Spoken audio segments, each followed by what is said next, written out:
this place? Somewhere long forgotten by everyone. It used to be a grand building. Now it's nothing more than a pile of rubble. No one comes here anymore, nor does anyone care about what once happened here.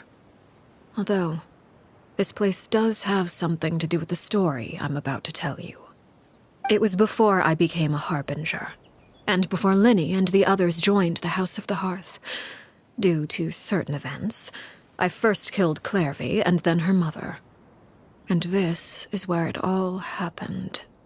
You were the one that killed Clairvy? Patience now. Allow me to explain Clairvy's side of the story first. I'll start from the beginning. Clairvy was 6 years old when she was brought by her mother, Crucibina, to live in the House of the Hearth. From the outside, it seemed like a fairy tale. A thriving family made up of kind adults and friendly children. Crucibina was the knave at that time, and the House of the Hearth was under her control. She was Clairvy's mother by blood, but she was also the mother to all the children in the house. Clairvy was happy here, for a time. But she quickly realized that being part of this family wasn't a fairy tale at all. It was a kind of purgatory. Purgatory? Exactly. The House of the Hearth takes in war orphans from all over Teyvat. But as for how to raise them, that depends entirely on the person in charge. Crucibina came up with a novel idea. She would teach the children to fight, force them to duel each other, and then crown as the king of the house the child who proved themselves most worthy of inheriting her title. It's difficult to estimate the number of children who died or were maimed in the process. There's little I can say about the ones who died. The ones that emerged with permanent injuries, on the other hand, well, they still served a purpose. They would be handed over to the doctor to be experimented on, or sent away on dangerous missions. Nothing more than tools to be used and then discarded. So those were the experiments Clairvy was talking about. But what actually happened to her? You said that Clairvy was Crucibina's daughter, so if Clairvy tried to convince her to stop what she was doing, Crucibina probably would have listened, right? Despite being Clairvy's mother, Crucibina cared little for her daughter. She forced Clairvy to join the House of the Hearth only as a means to demonstrate her own impartiality as a mother, to prove that she treated all her children equally. Clairvy did try to convince her mother to change her ways, but it was to no avail. After her efforts failed, the only other option was to rise up and try to fight back.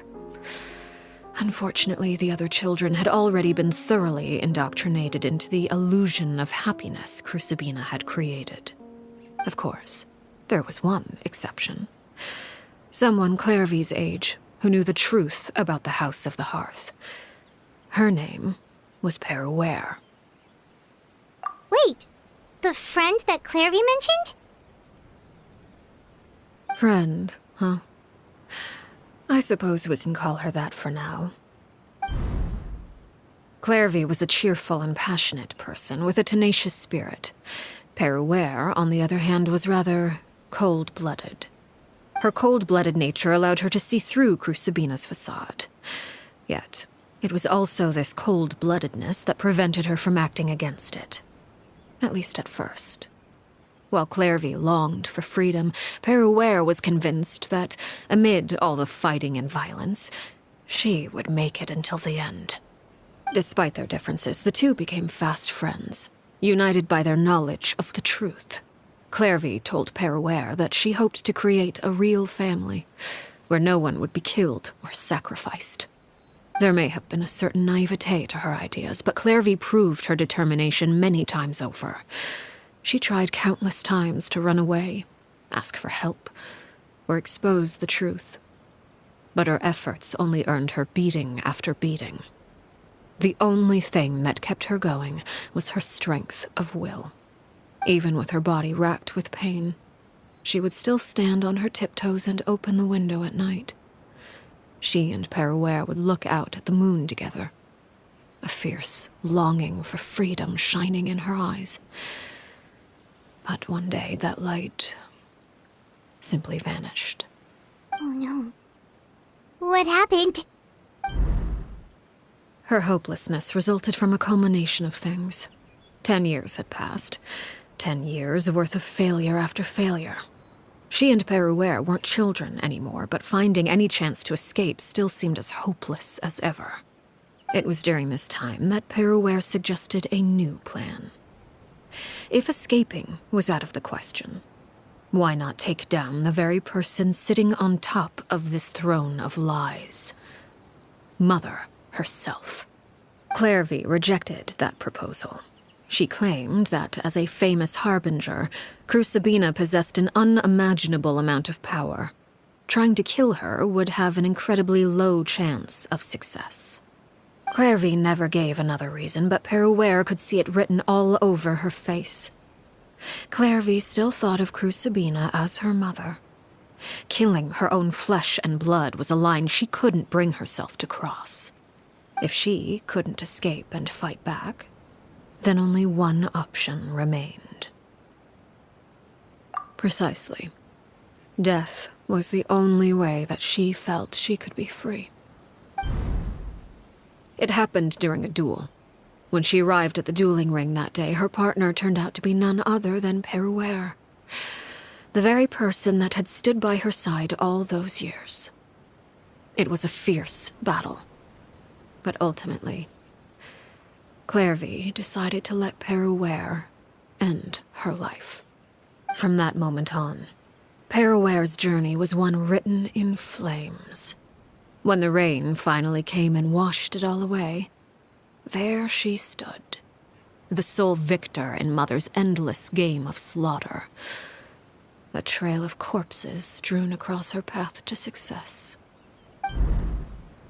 It was the very result she had predicted 10 years prior. Even then, she believed she would make it until the end. She wasn't surprised by the fact that she emerged as Mother's undisputed heir. Rather, her success left her with an inexplicable sense of restlessness. She was unsettled, and there was only one thing that could quell that sensation. Perhaps you two would like to take a guess as to what it was? Crucibina, you mean? But... Correct. This is the place where Perouer killed her best friend. A mere year later, this is also the place where she fought tooth and nail to kill the mother they shared. The moment she acted, any conception of what was right or wrong ceased to matter. It's one of the principles of the house.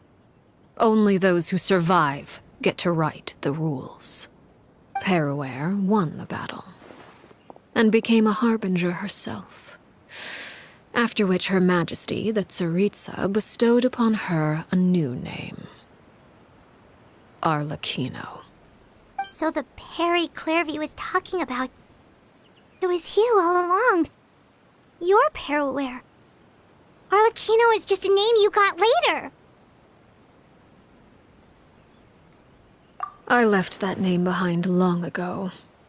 I must say, hearing it now does bring back memories. After I defeated Crucibina, the moniker of Mother died with her. I chose to forego the title she called herself, and even chose to give up my own name. I rebuilt the House of the Hearth under a new identity. Not only as ARLECCHINO, but as father. And that is where the story ends. Any more questions? Yeah.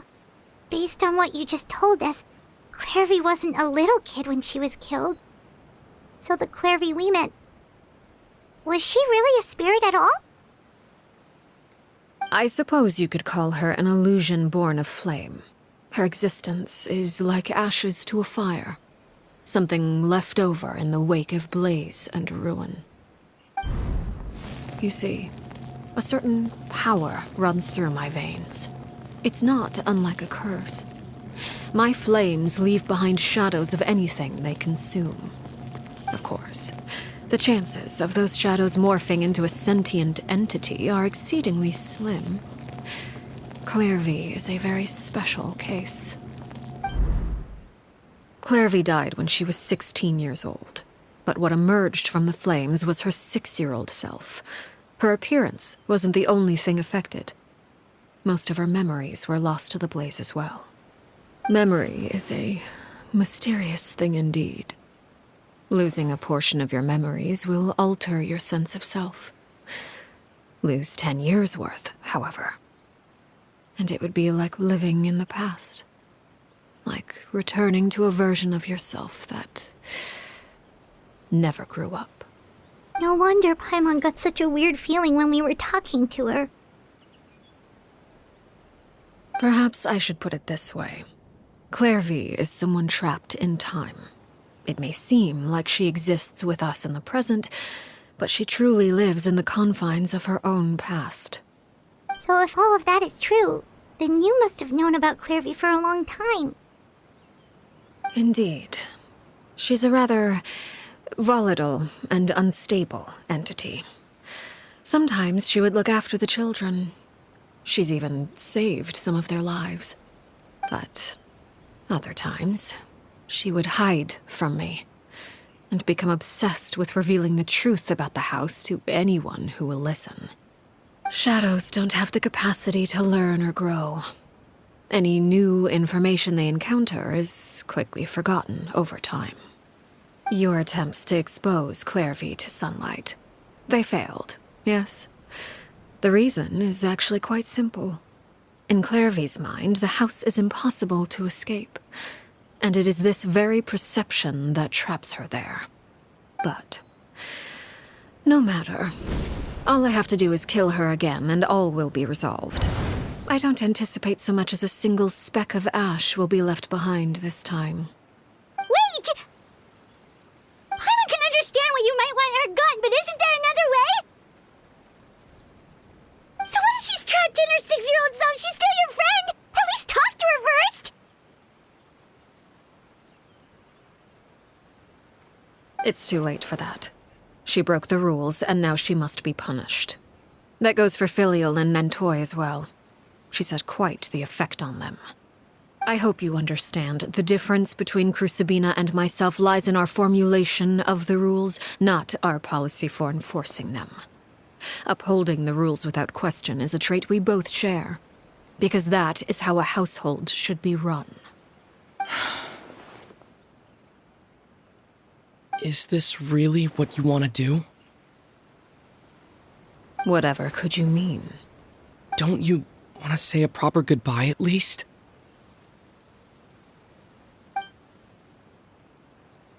Whether as a killer or as a father, there are two things that must be avoided at all costs: anger and sorrow. Anger makes you impulsive. Sorrow causes you to waver. Well, it appears it's about time to proceed. Before we arrived, I told some of my well-behaved children to bring our troublemakers here by nightfall. I do believe I've kept my end of the deal. I give your friends quite a bit more time. As for what happens now, we'll just have to wait and see.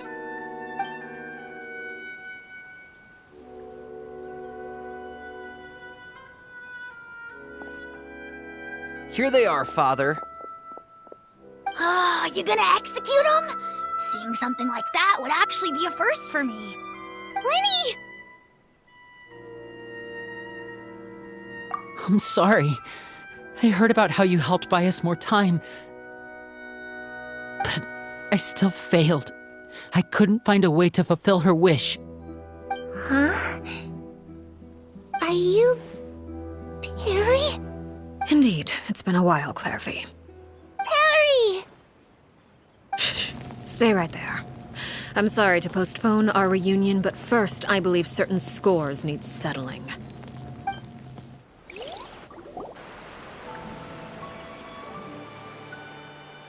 Father, let me explain. Out of my way. Father! You chose to conceal a threat to the house. And for that, you must be punished. Overall, however, I suppose your wrongdoing is hardly the most egregious of the bunch, so I'll deal with your punishments later. As for right now, the more pressing concerns are the traitors among us. By traitors? Do you mean us? Father, let me explain. We didn't mean to... Fultz, why don't you share what you heard? Yes, Father. Secret Midnight Meeting number 3. Participants, Filial, Nantoi, Sato, Tadi. Nantoi clearly said, "If only Father wasn't the one who took us in." Sato added, "I'm sick of this life. I just want to live as a normal person." Filial was the worst of them all. She called us crazies and said a bunch of mean things about Father. I did not! You're lying! Fultz is trying to frame us. It's not like I'm the only one who heard those things. After that, you and Toddy and a bunch of other people started talking about Clairvy. You were using all those things Clairvy brought up as an excuse to question Father. We're birds locked in a cage. The only way out is to destroy it. That's what you said, wasn't it? You little... You just want me gone, don't you? What did I ever do to you, huh? And you, Sheplo, have you forgotten who stood by your sickbed, watched over you, and changed your dressings? Come on, let's hear it then. What's your reason for all this?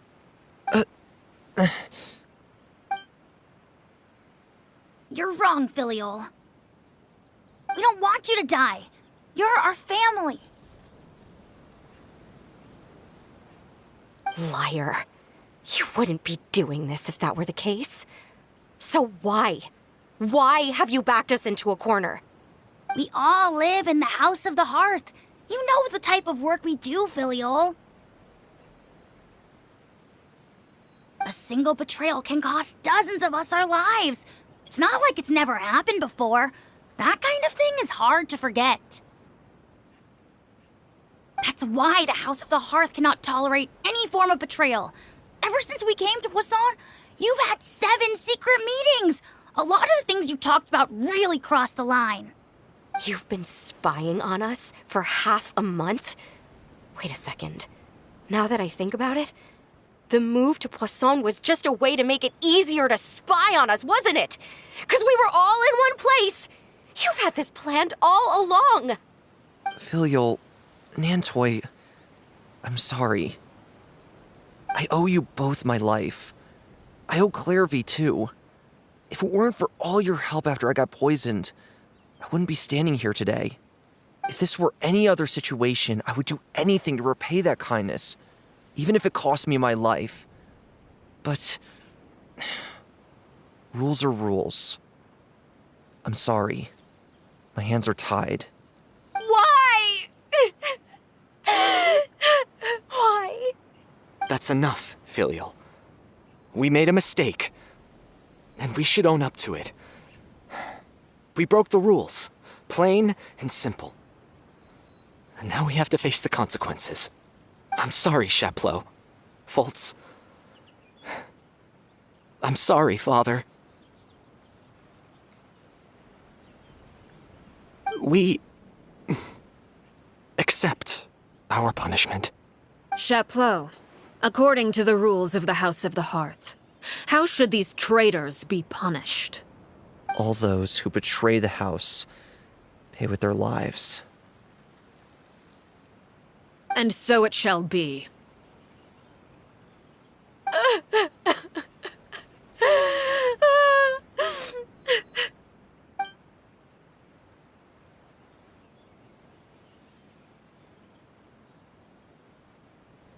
Father, please wait! Something you want to say, Linny? Please reconsider, Father. What Filial and the others did, does it really count as betrayal? We all come from broken families. From the very first day we joined the House of the Hearth, we wanted nothing more than to make it a real home. But the truth is, none of us know what a real home should look like. I'm not saying I have all the answers. All I know is this. Killing Filial and the others may uphold the rules, but doing so will only bring us further away from being a real family than we've ever been. So please, Father, please reconsider. I agree with Linny. Father, please. Linny, you...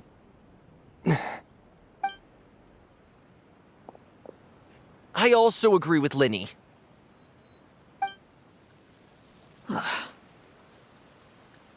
An order once given cannot be rescinded.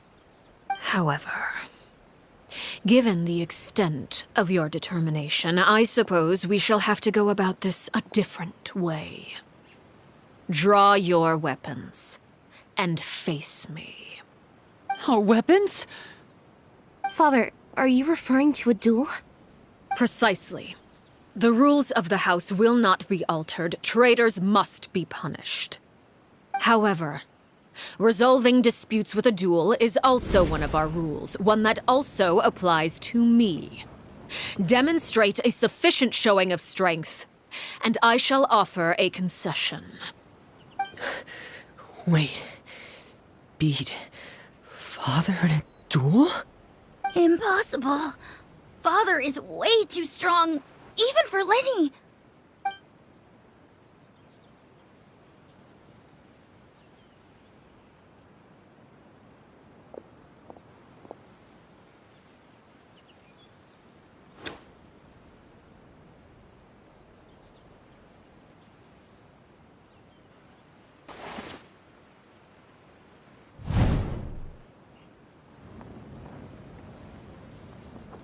Did you hear that, Traveler?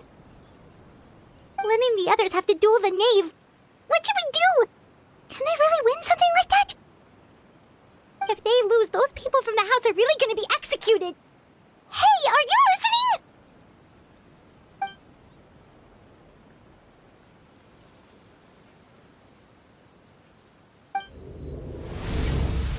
Don't you want to say a proper goodbye at least? Anger makes you impulsive. Sorrow causes you to waver.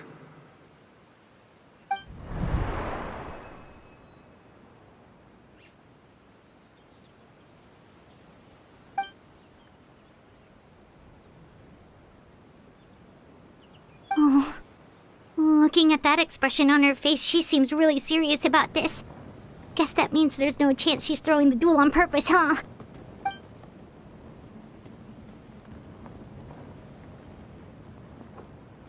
When guests are around, families are often on their best behavior. And any disputes are less likely to escalate. When the time comes, make the choice that you deem most appropriate in the situation, and lend your help to the House of the Hearth. What's wrong, Traveler? Hey, where are you going? Traveler?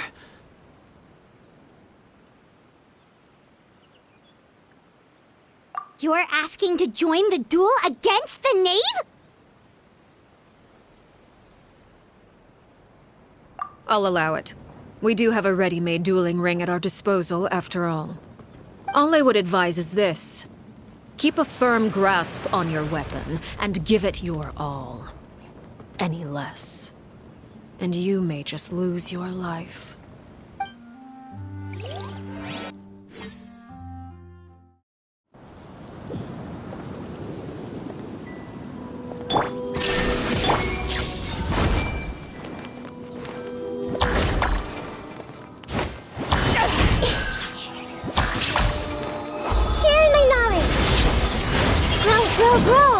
I'm going in! Is it my turn? Downward chin!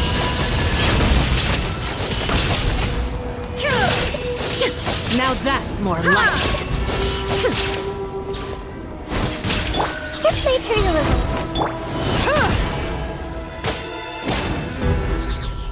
Closer now. Go! Over here! With the I see fall everything. of darkness, destruction shall rise. Have a taste of purgatory.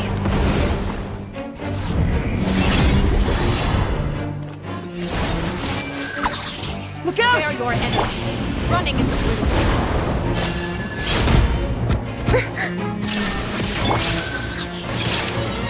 The Temple of Wisdom! Everybody stand back! Inazuma shines eternal! Power music.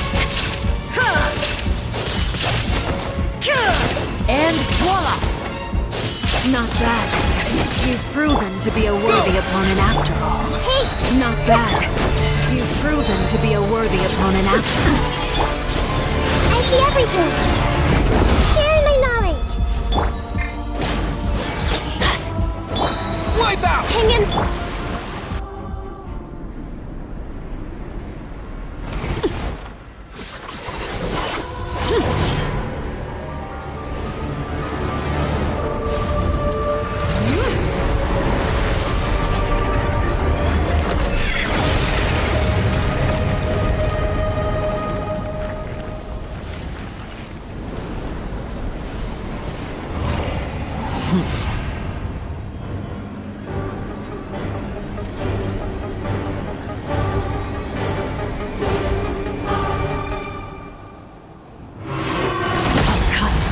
Seared away.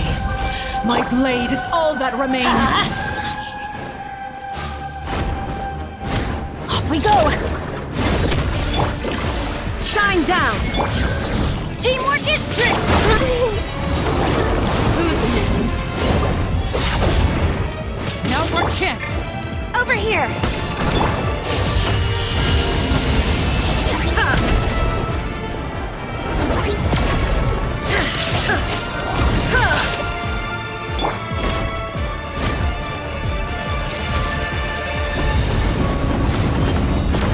Watch out for Father's movement! Look out!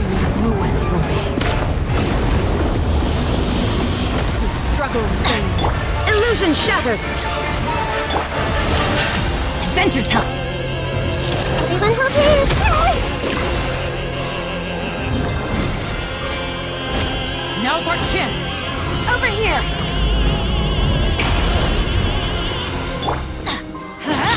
Your punishment made manifest.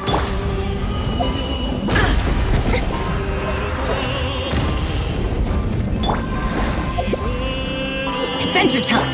Watch out for Father's movements! Look out!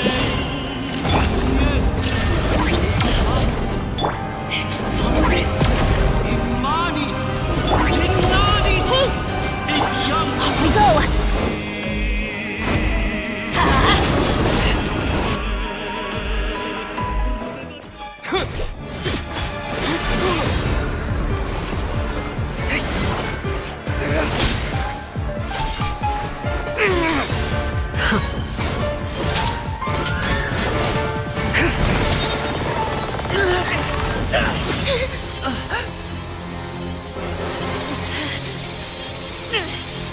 You should know better than to crowd in one place.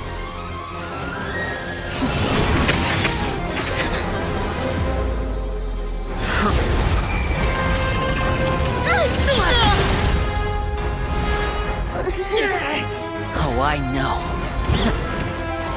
Now! I'm sorry, Father!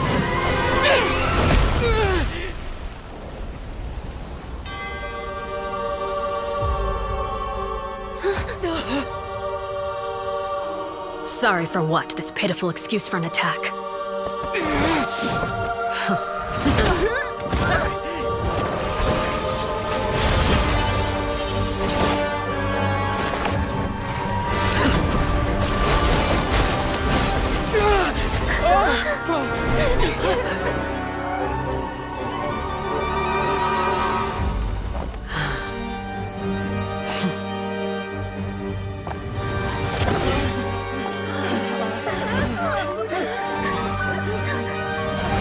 Father, no!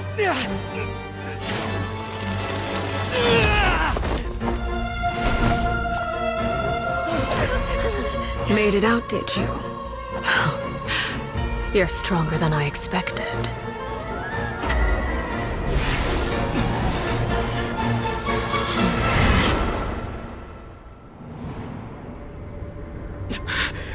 A crimson moon? I can't move.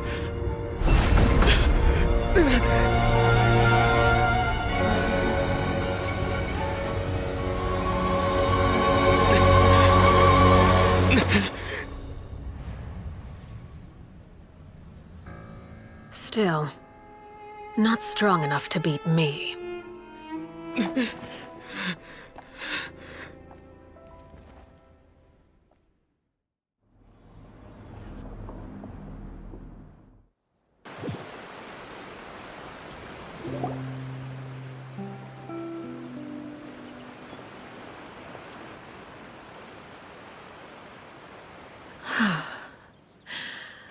I believe we can end things here. It's not often that we get to enjoy the company of guests, after all. We wouldn't want things to get too out of hand. Brother, are you alright? Lenny! Given that I am the victor of this duel, as agreed, the punishment stands. No! I never thought things would end like this. However, everyone involved in the duel demonstrated a remarkable level of strength and determination. In light of this, I'm prepared to change the method of execution. Elwar, the bottled flames I gave you for safekeeping. Do you still have them? Yes? I wasn't sure what they were for, but I've kept them super safe. I didn't lose a single one. Wonderful. Then, in just a moment, I'll have you administer them. Bottled flames? Indeed. They're the product of a secret experiment. Under certain special circumstances, flames can be extracted from my person and preserved. Once ingested, searing pain will spread across every inch of your body. No harm will come to you physically, but your memories will be burned away. If you can withstand the pain. When you awake, you'll have forgotten everything you know about the House of the Hearth, and will be expelled from the organization. In other words, administering this concoction will kill the version of you that grew up in the house, and give you a new identity.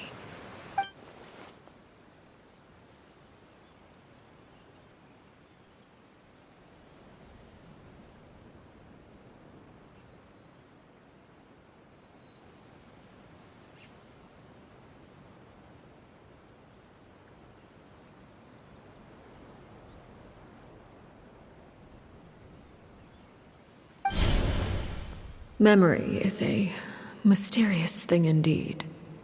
Losing a portion of your memories will alter your sense of self.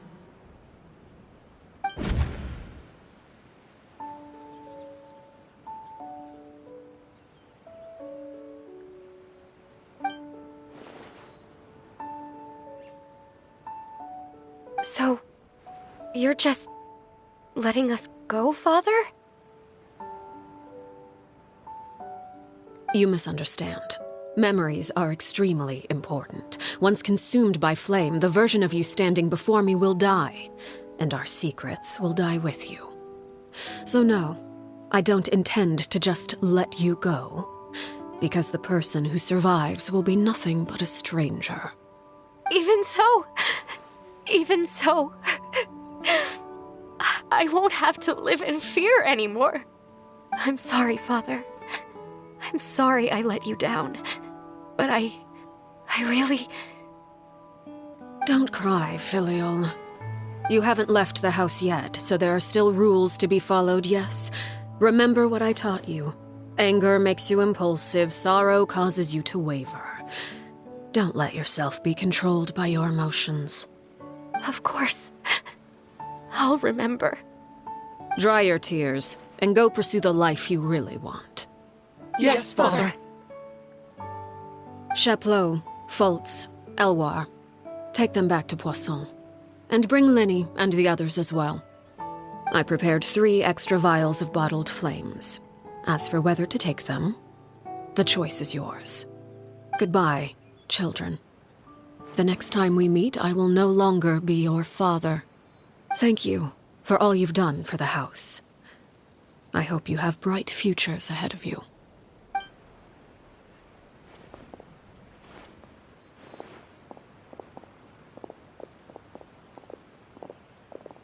Father.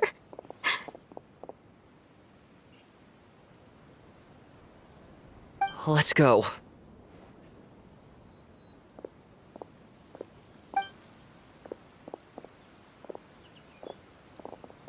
Here, grab my arm, Lemmy. I'll help you walk back. Thank you.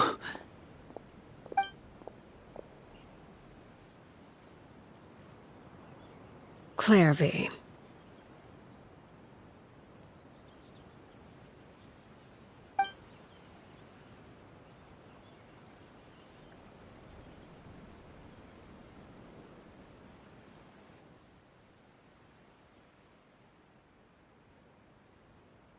Can we talk now?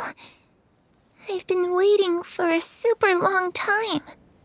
You really are Perry, aren't you? I haven't seen you in so long. How come you're all grown up? Wait, did I somehow travel to the future on accident? Or am I dreaming? What a long dream. Neither. You died, Clairvy. That's what happened. You could have at least sugarcoated it a little. Look, she's done speechless. Oh. Okay then. Huh? That's it? You accepted it just like that? Yep. If that's what Perry says happened, then I believe her. Perry wouldn't lie to me. Plus, I don't really need to know why I'm like this. I'm more curious about what happens in the future. If you're a harbinger now, Perry, that means Mother is gone, isn't she? Can you tell me about it? I want to know what happened to her. And to me. You never stopped trying to defy fate. At first, no one believed you. You could only vent your frustrations to the moon. In fact, you often sought comfort in the night sky. You wanted to see the aurora, so one night we promised each other we would go to Snezhnaya to see it together. Later on, you tried to run away, but you were brought back each time. Mother spared your life, but it wasn't out of kindness. Instead, she decided to make an example of you by slowly torturing you over time. That way, the other children would know what happens to traitors. Still, you never gave up. Mother hoped that through ruthless duel after ruthless duel, she would be able to crown an ultimate victor among the children she raised.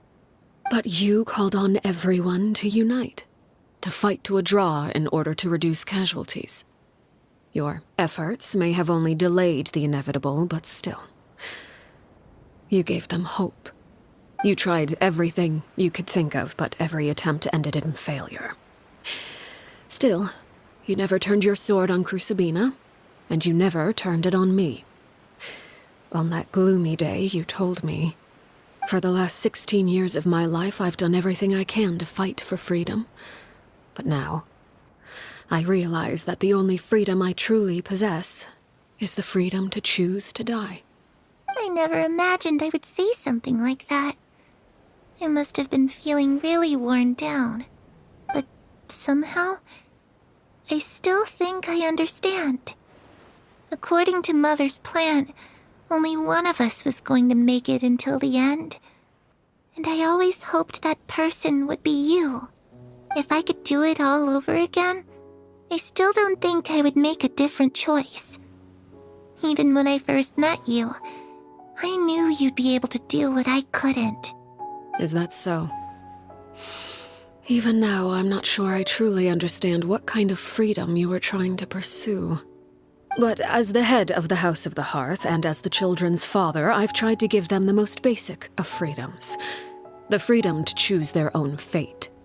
It's something I discussed with the Iudex of Fontaine. The children who want to leave the house will have their memories wiped clean of all secrets pertaining to the organization. In return, they will be allowed to live a normal life in Fontaine without being prosecuted for their past. Of course, I won't simply hand freedom to them on a silver platter. They have to fight for it and prove themselves worthy of it. Only freedom that is earned has true value. That's more than enough. That's exactly the kind of life I was fighting for. You know, Perry, I think you're a pretty amazing king, and a really great father, too. I'm really happy that you're the one who took over the house. I guess I do have one regret, though. I still haven't seen the outside world. Well, it just so happens that our dear guests over here have been to many nations and traveled to countless places. Perhaps they would be willing to tell you what the outside world is like. Really? Of course! We've traveled all over the place. We've got so many stories, we could probably talk your ears off for 3 days straight!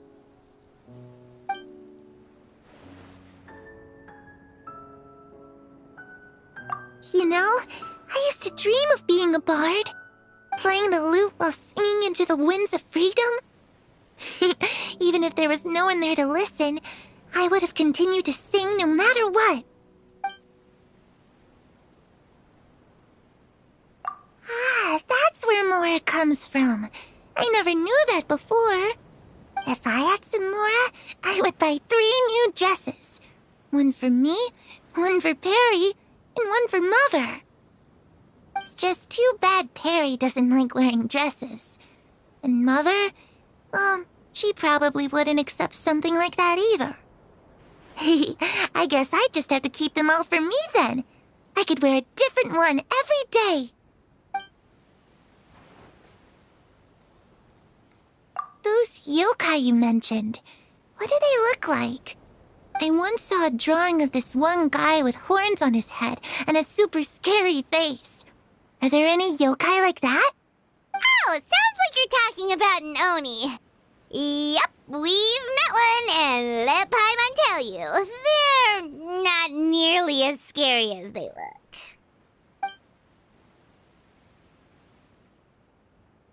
I was always too afraid to skip Mother's fighting lessons. But at the academia, I bet you could do all sorts of secret things in class. Things that have nothing to do with studying. I'm just kidding. Being able to study whatever you want without having to fear for your life actually sounds pretty great.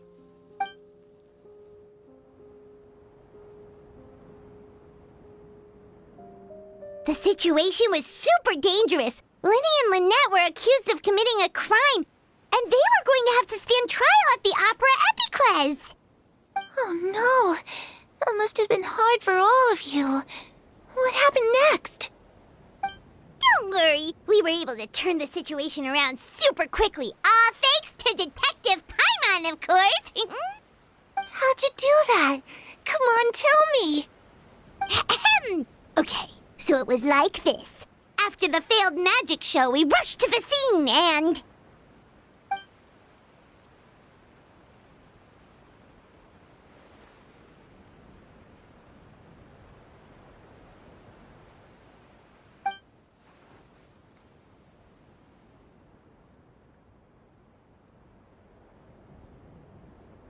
Shadows don't have the capacity to learn or grow.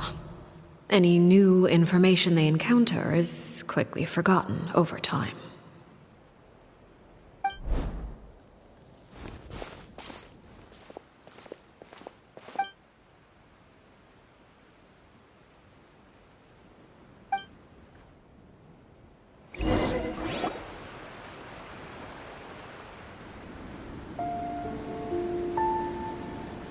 Clairvy, you've worked tirelessly from the shadows to overthrow the House of the Hearth.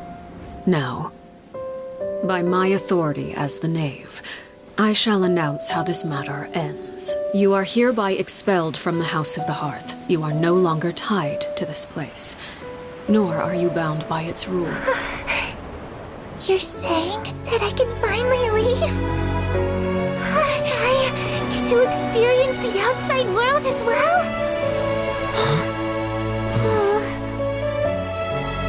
Oh, I am so forgot. There's no getting older for me. Still, seeing who you grew up to be makes me really happy, Parallel. Take care of yourself. Goodbye. May we meet again someday.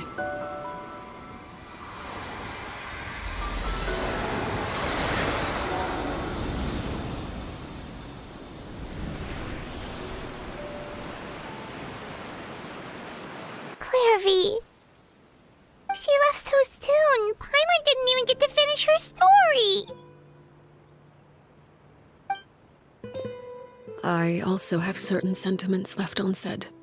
I wanted to tell her that the aurora I saw in Snezhnaya was just as beautiful as the ones in the pictures. But a shadow's memories reset at dawn. Had we delayed any longer, we wouldn't have had the time to say goodbye. Whatever regrets may linger, let them be lost to the coming of a new day. Father? It's Linny! Hey, Linny!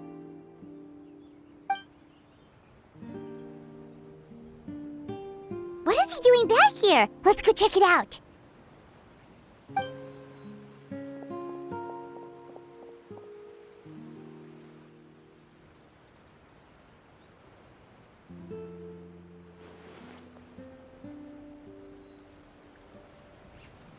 Father, the bottled flames have been administered. Filial and the others have left the house. And you? What have you decided? Thank you for giving us that choice, Father. But we never wanted to leave the house. It's the only home we've ever known. Lynette and Fremine feel the same way. They're recuperating back at the Hotel Bouffe d'été. But I decided to come back and tell you where we stood. I'm sure you're well aware of the expectations I have for you. I want you to follow in my footsteps and become the next king of the house. Yet you seem to have different ideas. I must admit, I'm rather surprised by your decision to stay. There's nothing wrong with choosing to live a quiet life. Leading this organization is a heavy responsibility, one not so easily carried by someone forced onto the throne. I just never understood what you saw in me. What made you believe I was deserving of that throne? You're brave, talented, and, most importantly, you cherish your family. You would do anything to protect them, even if it costs you your life.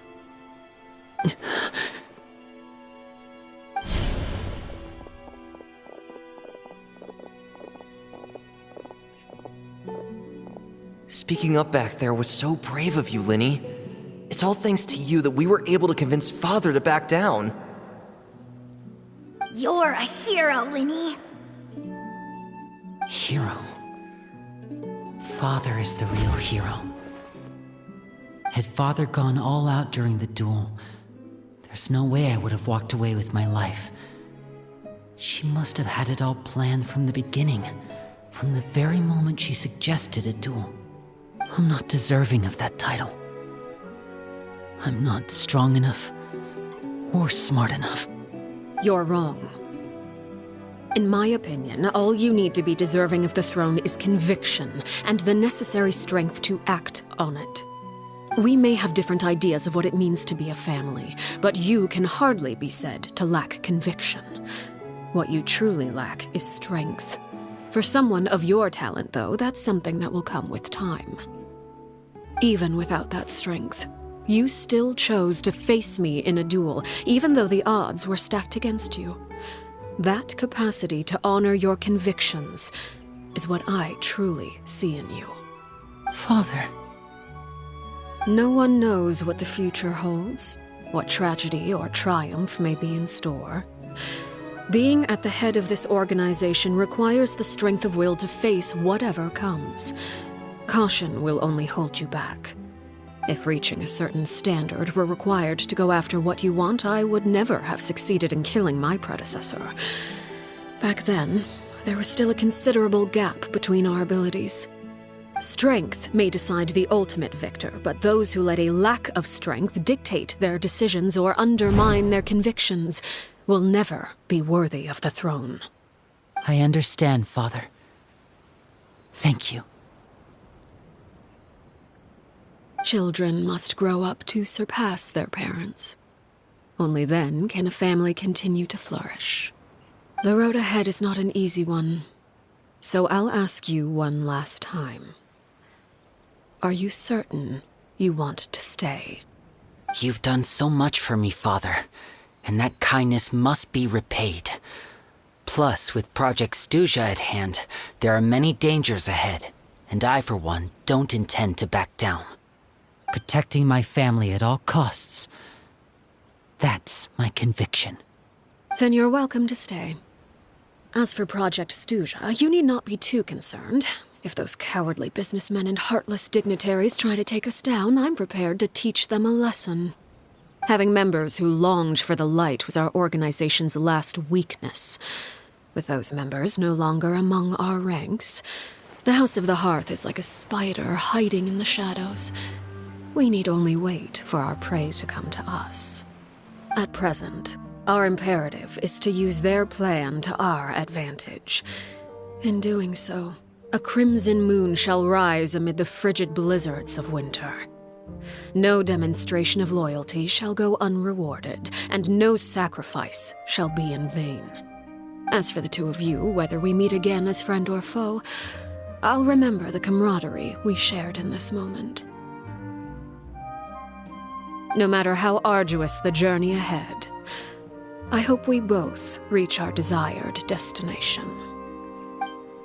Didn't Linny say that Lynette and Fremine were recovering at the Hotel Bouffe d'été? Oh, Paimon wonders how they're doing. Maybe we should go check on them. Lynette, Fremine, how are you feeling? Much better. Whew, what a relief. What about you? Are you feeling alright? I knew you'd come out unscathed. Us, on the other hand, well, we've been bedridden for 2 days. I couldn't even turn over. Oh, and I wanted to ask, is Clairvy gone? Linny and the other members have left Poisson and returned to the House of the Hearth. According to him, there haven't been any more sightings of a spirit roaming the house. I see. I'm glad. Father came to check up on us 2 days ago and told us about what happened with Crusabina and Clairvy. Actually, I've met Crusabina before.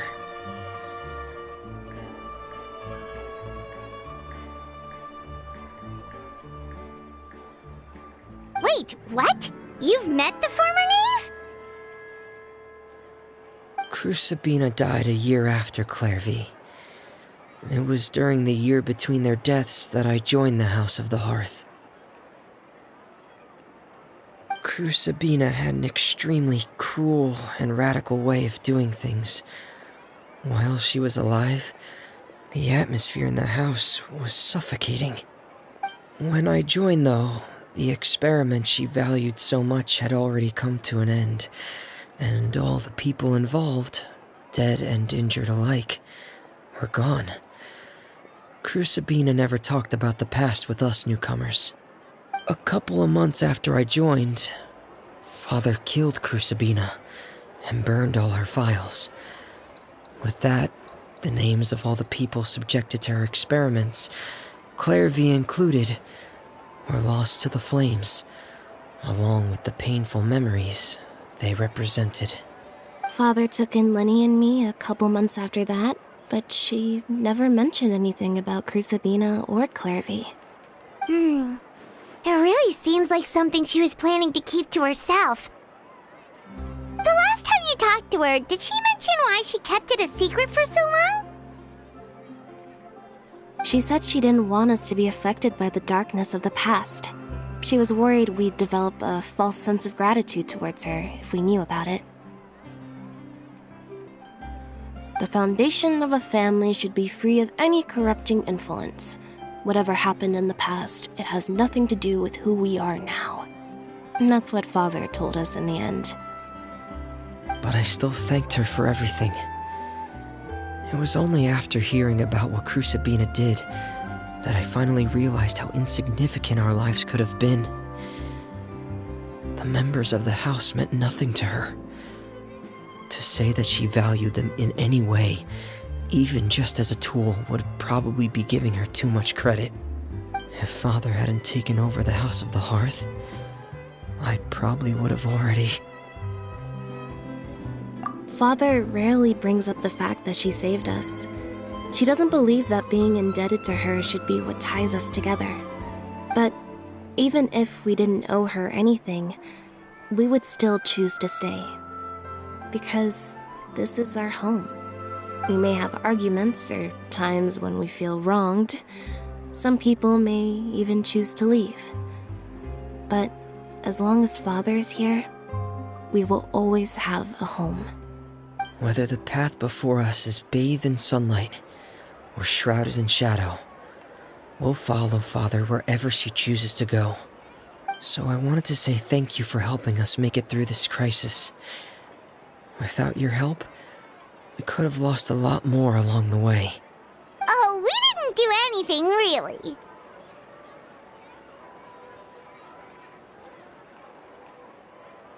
Of course, you're welcome anytime. Are Filial and Nantoy okay? I actually saw them at a cafe this morning. They didn't recognize me. From what I could tell, they were drinking coffee and talking about one of the operas that started running recently. They seemed happy. If I had to take a guess, I would say they finally found the kind of life they always wished for.